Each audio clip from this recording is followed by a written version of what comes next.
আমরা সিম্প্যাথি বা ইমপ্যাথির এই শিক্ষাটা আজকে গ্রহণ করব আমাদের কোরআন অনুধাবন সিরিজের সূরা ফাতিহার 2 নম্বর আয়াত তথা আর রহমানির রহিম এই আয়াতটা থেকে ইনশাআল্লাহ। দেখেন, আল্লাহ সুবহানাহু ওয়া তাআলা আর রহমানির রহিম বলেছেন, মানে দুটো শব্দের অর্থই হলো পরম দয়ালু, করুণাময়। মানে হলো আল্লাহ সুবহানাহু ওয়া তাআলা যে ইসলাম ধর্ম গ্রহণ করেছে তার প্রতিও দয়া করেন, যে ইসলাম ধর্মটা গ্রহণ করে নাই তার প্রতিও আল্লাহ সুবহানাহু ওয়া তাআলা দয়া করেন। আপনার পাপ ছোট হোক অনেক বড় হোক তাতেও আল্লাহ সুবহানাহু ওয়া তাআলা আপনার প্রতি দয়া করেন।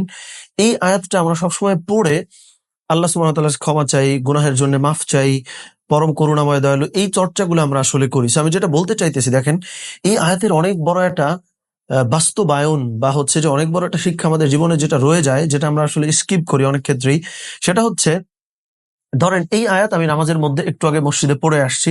তো যখনই আমি মসজিদ থেকে বের হইলাম, তো বের হয়ে আমি দেখতেছি আমার জুতাগুলো এলোমেলো হয়ে আছে। এই জন্য আমি একদম রেগে টেগে অস্থির হয়ে গেলাম যে মসজিদে কে আসছে বা কে এগুলো উল্টাপাল্টা করে।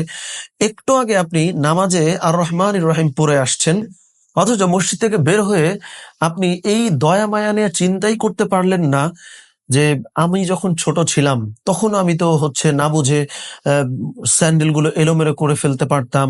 অথবা অনেক মুরব্বী আমরা হয়তো অনেক ক্ষেত্রে লক্ষ্য করব যে নামাজ পড়ে মসজিদের পেছনে হচ্ছে ছোট বাচ্চারা যদি শব্দ টব্দ করে, একদম রেগে মেগে আগুন যে কার ছেলে মসজিদে আসছে রে।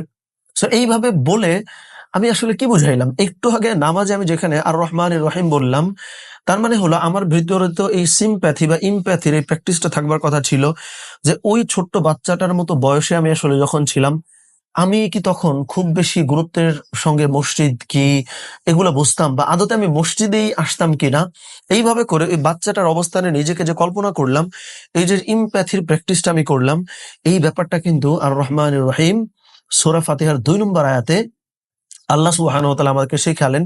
সেই জন্য আমি নামাজ পড়তেছি, কোরআন তিলাওয়াত করতেছি, কিন্তু আমার বাহ্যিক আচারে, বিচারে, আচরণে ওটার কোনো রিফ্লেকশন নাই। তার মানে আমি কিন্তু কোরআন বুঝেই আসলে পড়লাম না। এই জন্য এই চেষ্টাটা আমরা করব, যেটা আমরা আমাদের কোরআন অনুধাবন সিরিজের যে 2 নম্বর আয়াত, মানে সূরা ফাতিহার 2 নম্বর আয়াত, এটা হচ্ছে আজকে আমি শেয়ার করলাম।